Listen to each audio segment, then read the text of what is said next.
a person with disabilities came and cried to you that they're depressed because of the stigma they're going through, do you help such situations, and how do you go about encouraging and lifting up people who have lost hope? Our message of hope is through advocacy to ensure that every sector that gives social services includes persons with disabilities. We may not have the counseling section at NUDIPU, but we refer our beneficiaries to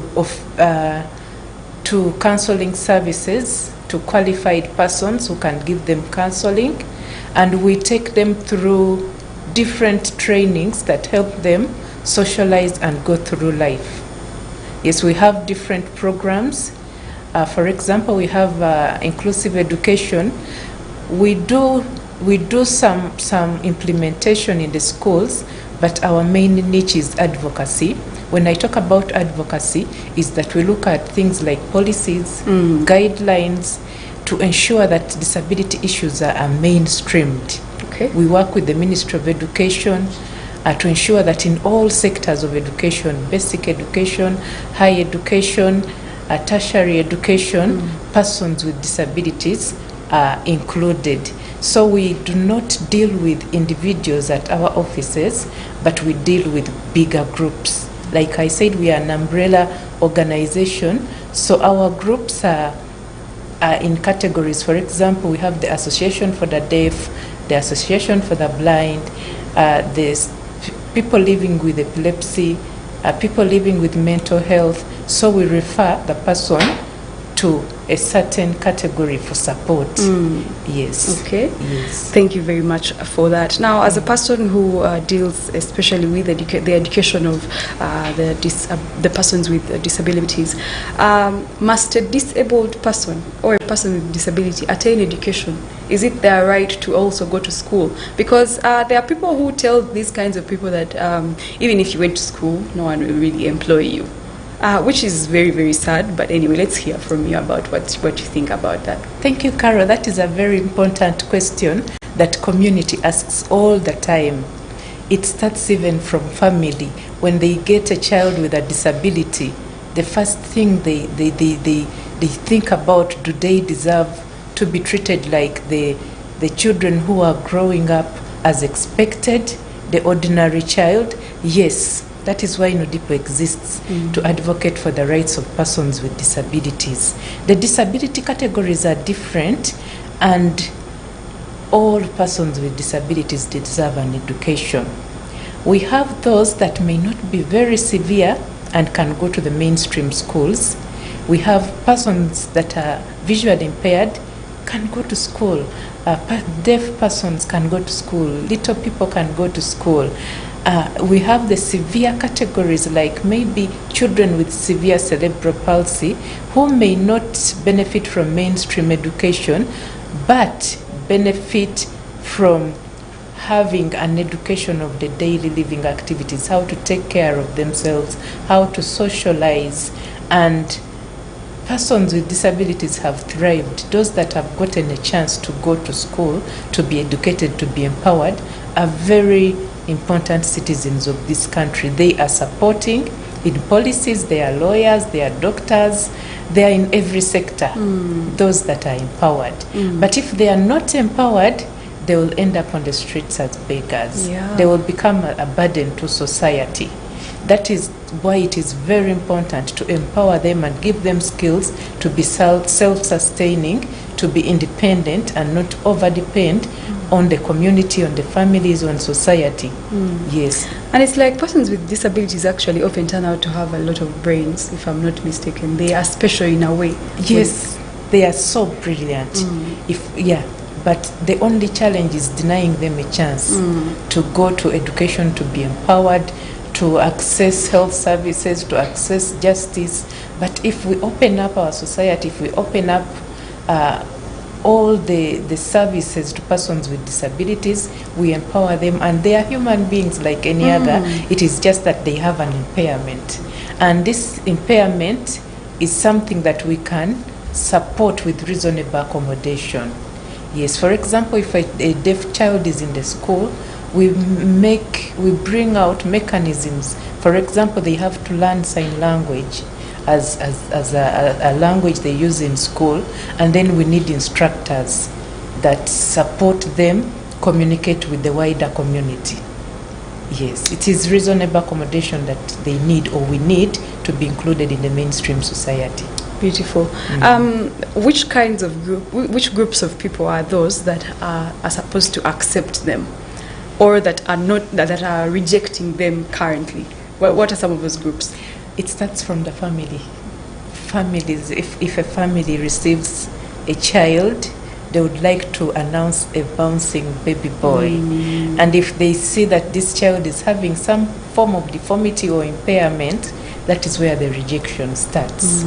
When the family rejects this person, the community is also not very welcoming to someone who is not looking like everyone. Then the rejection also comes to that level. Now, if the people that plan for this nation do not include a section to support persons with disabilities, then there will be another rejection. But we are so humbled that in this nation, the government plans for persons with disabilities. Our policies are very inclusive. The only challenge is the implementation. The budgets allocated to support persons with disabilities may be small given the number. From the last census, the number is for 14% of this population are persons living with disabilities. So the stigma starts from the family. If the family accepts and supports a person with a disability, then the community will also be able to accept this person slowly. Yeah, when you talk about communities, we even have churches that are not accessible. There are no ramps. This person cannot even go to their own church. They go to a hospital and there is no one to interpret for them. So there is no communication with the health provider. Yes, they go to school and the services are not there. They will be always referred to a special school. Yet, as NUDIP, we are advocating that children with disabilities go to a school within their community. So we advocate for a twin-track approach where government changes systems in all schools to address the needs of learners with disabilities and also address the system change to ensure that children fit within their home communities. And the child from, let me say, Arua does not have to come to Wakiso School for the Deaf. They can access education within Arua. Yes. Beautiful. Now, talking about special schools, would you, as NUDIP, think that it would be advisable for disabled children with disabilities to have their own schools, their own teachers, and maybe they would be comfortable in a community where it's only them than going to school? Have you seen how people treat a person with disability in schools? Young children, not even old people. Yes, thank you for that question, Carol. Children will always react in a given situation if they have not been oriented. So it is important that children with disabilities mix with other ordinary learners in mainstream schools, and this stigma will be reduced. We have schools in which we are piloting inclusive education, and you see that children appear support to others, to their fellows. They protect them, they support them to be included in society. It is in a society where children have not seen fellow children that are not developing like them that will easily stigmatize. But if we promote inclusion, they go to the same school, they know there is a person that speaks using signs, there is a deaf person that will use a white cane and needs my support. There is a wheelchair user that at one point might need me to push them. The children are very accommodative. And about special schools are very important, are very good, and we do not say that they be taken away, but we say there is no separate community. When these learners get to the universities, the tertiary schools, even secondary schools, they mix up. And it is at that level that they fail to even fit in and socialize because they've been to their own small environment. But inclusive education opens up the chances of mixing, learning, and even being resilient. Because if in a school there is some bit of bullying, name calling, this learner will with time get some resilience of going through society, and we also come in to build awareness. Yes, awareness that you should not label these learners, you should include them and support them. Yes. How far does this awareness go? Because of course for us, me and you here, we are in Kampala, but we have a whole country out there. We have villages that have these kind of persons with disabilities. I believe as an entity, you do not only dwell on the people in Kampala. How exactly have you made this information go to the last person deep down in the village? NODIPO has structures from LC1 villages. We have structures, and not only NODIPO, the government has made representation of persons with disabilities from as low as the LC1 unit. So that is where our awareness raising starts from. Yes. So we do awareness raising around the entire country. We do not do at national level only. We do awareness raising in all the districts of Uganda, starting from the LC1 level. Yes, the political structures have given us space in all the political structures in this country. Starting from LC1, we have representative councillors of persons with disabilities. We have secretaries representing persons with disabilities. So our awareness continues. It is just that every day there is someone who does not know about disability. That is why we do not stop talking. Yes. Wow. Thank you so much. And let's get to the government and its different programs. Do you think it has done enough to make sure that the persons with disabilities are very comfortable in their own skin, and they do not, have many needs or challenges? Has the government really been supportive in fighting the challenges faced by persons with disability? Yes, the government has been supportive. It has given an enabling environment. We have the Act of Persons with Disabilities that guide implementation of programs of persons with disabilities. Our laws have included persons with disabilities. It is in a few that we are still reviewing. However, the laws are very good. Sometimes it comes to implementation. Yes. For example, there is this PDM, the Parish Development Model. At one point, some leaders were denying persons with disabilities, especially those with intellectual disability, to access these funds because they thought they do not have the capacity to manage these funds. But these people are supported with family. Persons with intellectual disabilities are represented by their family members, so they can benefit. So government has put in place laws that support inclusion of persons with disabilities, but we still keep pushing for it to be better when it comes to implementation. Yes, we have a very positive political will. We even have the Equal Opportunities Commission that ensures that every sector of government includes persons with disabilities in their implementation. Yes. How best would you think the implementation would then happen? In your opinion, could you maybe shed a light and say if government could do this at this time, in this particular given period of time, would have change, would actually notice a change? Now, for example, when it comes to education, if in every mainstream school there is a resource or workforce that will support learners with disabilities within their community, that will be factoring change. Yes, they are enrolling them. They have accepted them. Attitude is changing. But when the learners get there, they are not participating. They are not learning. That is why we see that most learners with disabilities come out ungraded. Yes, because they go to school, but the human resource is not capacitated enough to support their needs. So government should continuously develop the capacity of teachers in this particular area to support learners with special learning needs and disabilities. So training for teachers.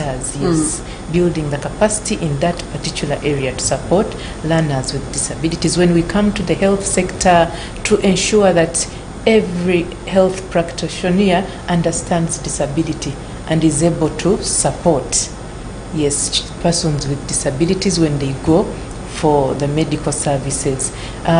In all areas, in the justice sector, all we need is accessibility. If I am there and I need to speak to someone, there is an interpreter if I'm deaf to support me speak.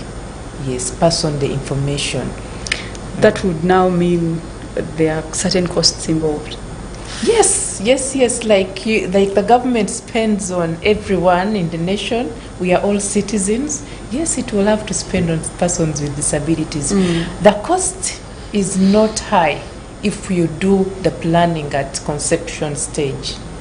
If the planning involves all, now the government has carried out a census, they will get to know how many persons with disabilities are in this country, how many are children, how many are adults. So in the planning, at the planning level, if everything is planned, then that means it will not be costly. It becomes costly if you do not plan for them and you have to adjust things. For example, this good building, if the church did not think about the lift, and then we come to ask for a lift at a later stage, that means they will be demolishing of some building to ensure that there is a lift or a ramp. But the church has ensured accessibility for persons with disabilities, and there is a lift, there is a ramp at the beginning, so there is no need to demolish. Inclusion has already been done. Okay. The cost was incurred once. Yeah, it becomes costly when we have to innovate. Yes, to improve the environment. But still, it is not costly because it is the only way we can access services. Okay. Yes. That is, of course, empowerment of some kind. But is that all about socio-economic empowerment, or do you want to shed a light on that? I want to shed a light on that more. When it comes to socio-economic empowerment,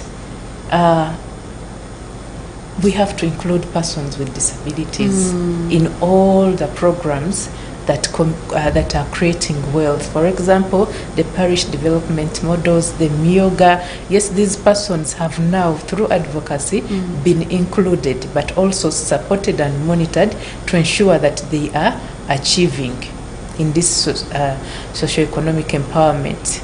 There are those that may not take the formal path of education. These ones need to be empowered with skills to ensure that they live independently.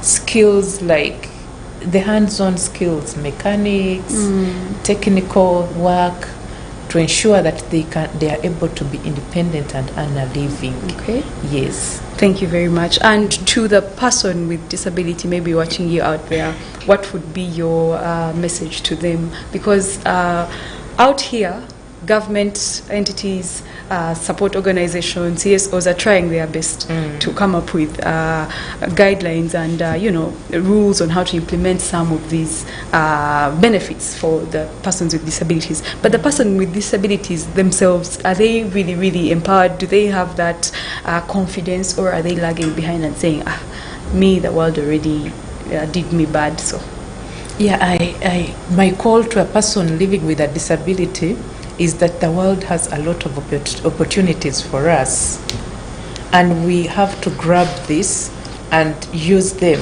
for our benefit. For example, we have so many funds that the government has opened up to empower persons with disabilities. Ensure that you are in the right groups to access these. And we as NODIP, we are advocating, but we do not call for self-pity. We call persons with disabilities to come out and show their potential, the potential that they have in them. Yes, as we advocate for social economic inclusion, yes, we have opportunities that they receive these government fundings that are in place and leave the street. We empower most of them, but the second day you get them back to the street. Yet you have given them a service to get them off the street. I am informing persons with disabilities that we can do better than that.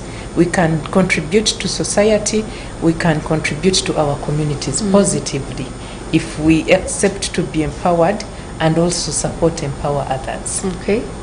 There are reports that persons with disabilities are not supposed to own property, and there are also stories that we hear that a person with disability, their land was taken away forcefully, and of course they can't fight back.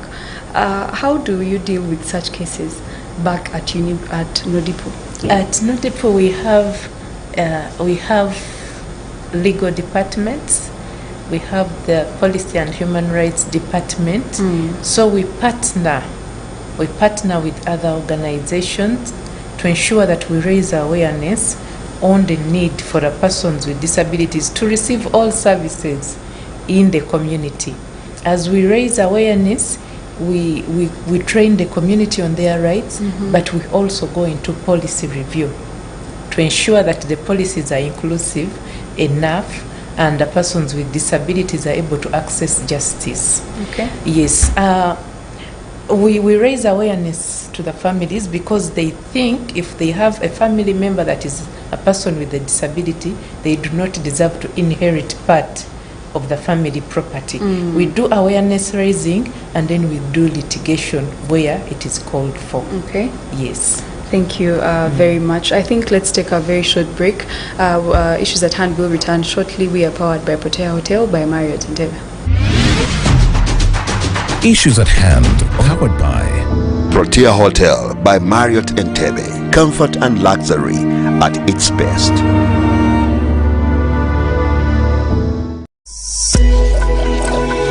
Family TV, enriching lives.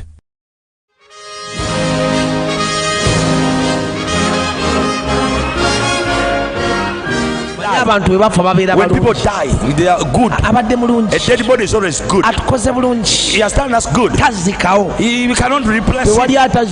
There's no one who is replaceable. There's no one. But what can help you?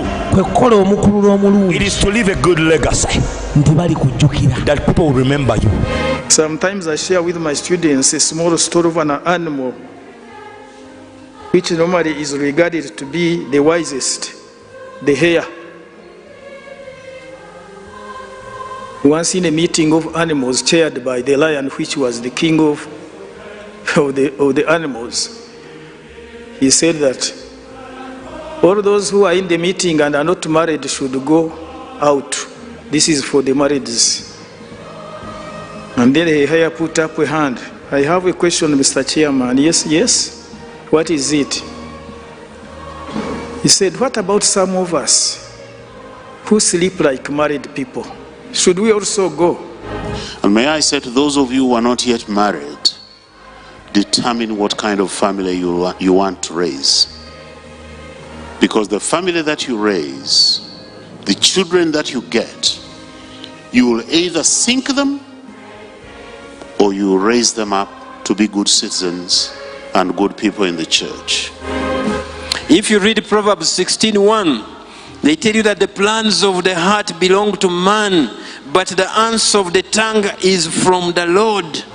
Because we all need love. As long as we are humans, we need love. Now he says yes, but I'm praying that you will experience the greater love.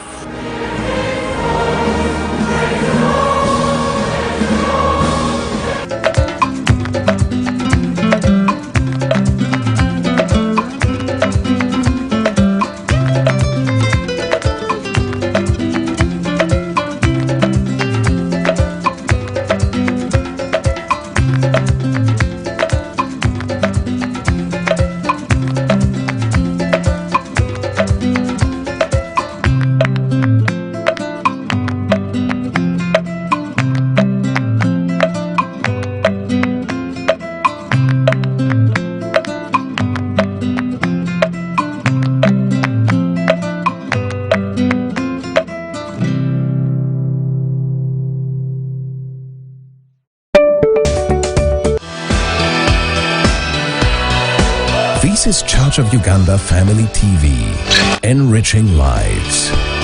Chat with them. My name is Carol and you are welcome back to Issues at Hand, where we are discussing persons with disabilities and their rights this morning with my guest Diana from Nodipo. Now I'd like to start with asking for your opinion. Do you think persons with disabilities should get married? Yes, like I said, persons with disabilities are human beings and they have the same rights as everyone that lives. I am a person with a disability and I'm married. Oh. Very handsome man with 3 kids. Wow. Yes, so men and women with disabilities deserve a right to be married. It is only society that stigmatizes them and think they do not deserve to be married. But yesterday I was at my colleague's wedding. She was marrying an ordinary person, person with no disability. He was marrying a person with no disability. Yes, his wife has no disability. He has a physical disability. And it was a very good marriage. So persons with disabilities have a right to marriage. Auntie, every time you annoy your partner, he will bring it up. No. He will not bring it up because marriage starts with love, friendship. And by the time they marry you, they know you are living with this disability. They choose you with your disability. So persons with disabilities have a right to be married, to have children, to make family, to belong to a church, to belong to a certain religion that will support them thrive in their marriage. Yes. Wow, beautiful. Thank you so much for that. Now also, I would like to ask you mentioned physical disability in there. There are disabilities that are not physical, right? Yes. People tend to think disability is only the one that we can see. Yes, yet actually, I think the ones that are not physical are worse because you may never tell who you're dealing with if their disability is. Yes. That is true, and last year we had that theme thriving, looking at the invisible disabilities. When I talk about the invisible disabilities, mental health is one of them.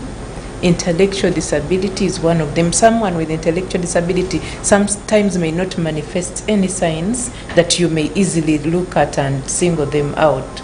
That is why it is important to understand people. People with mental health are people with invisible disabilities, but they need our support.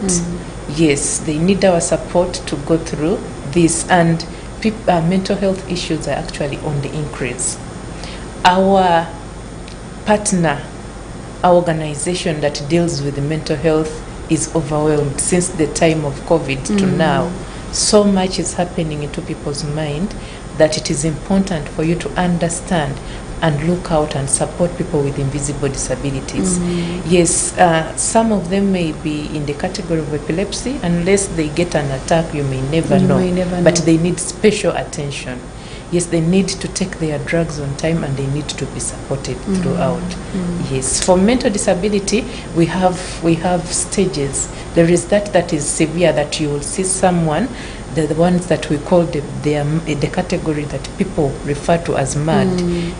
By the time a person gets to that point, they need to be under intensive care. They are not supposed to be left out there on the street. They are supposed to be rehabilitated to ensure that they are supported to get back on their feet. Because they can get back on their feet. Yes. Okay, and talking about that, then let's cross to the health part of it, because there is disability related to health habits. Maybe we can start with the causes. Yes. Disability related to health habits may include, for example, we are getting so many youth that are getting mental health issues because of use of drugs. They actually become part of the disability fraternity because they have lost it. So it is important that people take care of their health. Yes, do not use excessive drugs that will lead you to mental breakdown. Yes, and then disability related to nutrition.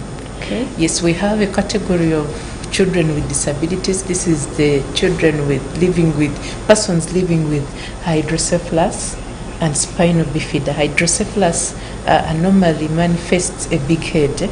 The head grows very big. Oh. Yes, and they get something at the back which is called the bifida, spina bifida, and that is a result of lack of folic acid in the child's system as they are developing in their mother's womb. So it is important that if mothers are planning to conceive, the family, both mother and father, should have enough of the folic acid in their body, whatever they consume, to ensure that that category of disability is reduced. Yes, it is because of the nutrition effect. So most mothers are given this folic acid, the red small tablets in the hospital, and they throw them away. They do not want to take them, but it is very important for them to take that before even conception, to ensure that there are no nutritional related causes of disability. Yes, immunization is important. Parents, please take your children for immunization against polio. The world has done its best to give us the doses against polio. This polio has reduced in our country, but it still exists. Some children are still manifesting polio because parents are not taking children for immunization. Yes, we have deaf blindness is caused because of rubella. Rubella is something that comes like a malaria, and the pregnant mother may never know, but it is important that we take immunization against these so that we reduce these forms of disability that come. Disability can also come due to health conditions like diabetes, and then you're amputated. Yes, so we should watch our health, exercise enough, rest enough, to ensure that you eat right, to ensure that you do not get these secondary disabilities that come with our lifestyle. Yes, that is why I am telling you our job is to advocate and remind people everyone is a candidate to a disability. Yes, it could be as a result of an accident, reckless driving, so everyone should be careful to ensure that we do not increase the population of persons with disabilities because of carelessness like reckless driving, driving while you're drunk. You knock this person, they are amputated and they become disabled. It is easier for me, Diana, who has lived with a disability from childhood, to thrive through this community and to beat the odds of stigma than someone who acquires disability at an older age. We take them through a lot of counseling to be able to accept that they have now acquired a disability that will not go away in their life. So everyone has a role to play to ensure that we reduce on the population and chances of persons being disabled. Thank you very much. Now, how about the rights of women with disabilities? As a country, do we actually front these rights and make sure that the women with disabilities are comfortable in their rights, or do we need to do better? Yes, like I said, the environment is positive, but we need to do much more better. Maternal health for women with disabilities, to ensure that the hospitals, for example, a mother that with little stature, the little mothers that are very short, very small in size, will go to a hospital and the hospital bed is as big as this. They cannot access that small things as that. They cannot access a hospital bed. They will go to the hospital, and the biggest challenge we have in our society is attitude. Or towards persons with disabilities. So a mother, a pregnant woman gets into a hospital facility, and the first thing they are asked, but who even made you pregnant? How can you even become pregnant? Yes, and it is already torturing psychologically. Yes, the beds are so big that someone will order you, get onto the bed. How? They do not and they don't really even care. want to help you. Yes, so it is important that rights of women with disabilities be observed. Yes, we include them in our planning for the hospitals, in planning for the HIV services. Yes, someone will even ask you, but you are disabled, how did you get HIV? Like you asked, do persons with disabilities get married? Yes, we fall in love, we make mistakes, we may not live 100% perfect. Yes, we may get partners who will not tell us they are already infected, and we get the HIV, and we need the health services like any other person. Yes, to be included in all services. Yes, as you're planning for different persons, include persons with disabilities. Let them be part of that population that you're planning for.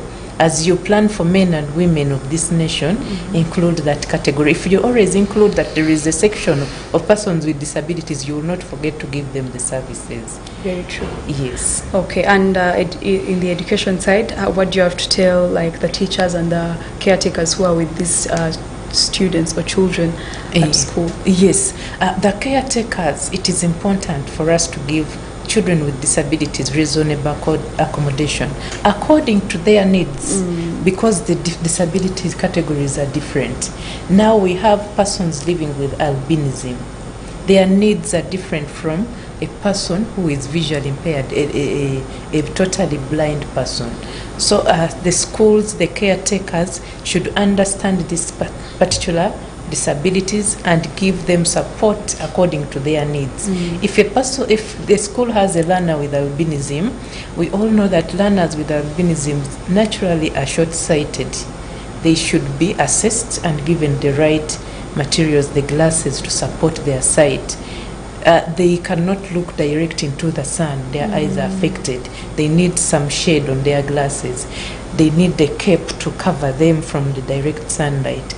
If they do not access sunscreen, so many have died of cancer in the past year, skin cancer. Oh dear. Because their skin does not produce melanin to support them, protect against the direct sun rays.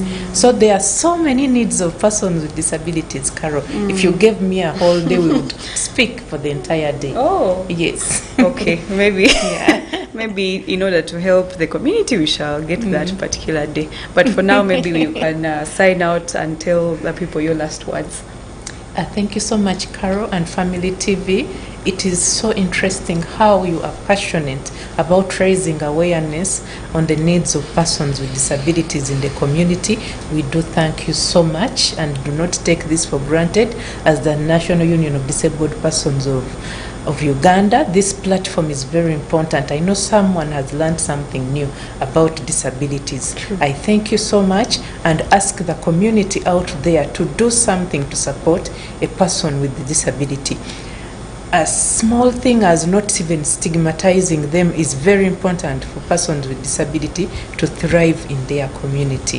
So please support us to see that we achieve our vision of ensuring that persons with disabilities live a prosperous and dignified life.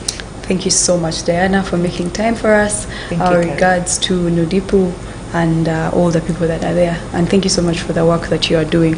To our viewer out there, thank you so much for being a part of Church of Uganda Family TV, particularly Issues at Hand. We still have a string of programs coming up that you ought not to miss. From myself and the production crew, it's a good morning. Issues at Hand, powered by Protea Hotel by Marriott Entebbe. Comfort and luxury at its best.